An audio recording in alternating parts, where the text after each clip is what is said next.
Hey again, it's Chris. This video number two. This time I'm going to actually show you the current progress of the application. Now, I didn't record a lot of the introduction, right? The meat of building the application because it would have slowed me down. Okay, I'm sorry. There's like so many different things in here, right? There's backend, there's infrastructure, there's front end. I was using Streamlit, which is like a Python data analytics tool, but I didn't really find that feasible for what I was using here. I figured that was like a shortcut, but I still have to use some type of UI library anyway, so I'm sticking with good old Next.js. So this is what it looks like. This is version number two. This is the AWS version of this app. Now, I was deployed on Vercel, so this is a Vercel app. The current version is using Vercel.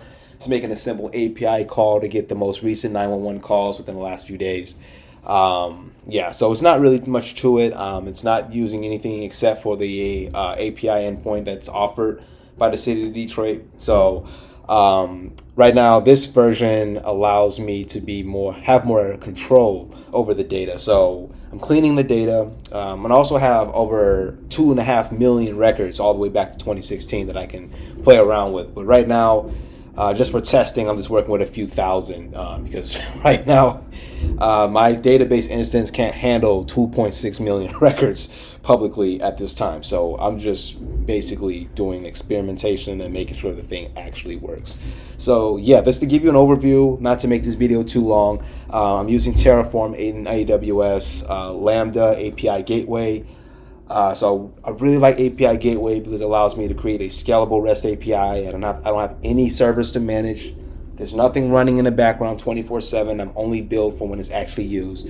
So I can leave this thing running 24/7 and my cost can be down to literally nothing if nobody uses it. Unlike using a service like, EC2 or whatever, you're paying for each hour that it's being billed, and all I'm doing is making API calls. So yeah, so that's where I'm deployed. That's the infrastructure for you. The backend, really, the backend is really just the Lambda functions. Really, it's just Python code, serverless, pretty much. At first, I was using a fast API, but again, I didn't want to manage servers that had to run 24/7, so I just switched to using the API gateway. Maybe in the future, I will use some certain things for maybe I will need to have something running for 24/7, but I don't think so right now. So the difference between the old version of this app and the new version is there's several different updates that you don't see now, but there are going to be additional filters. There's better crime definitions.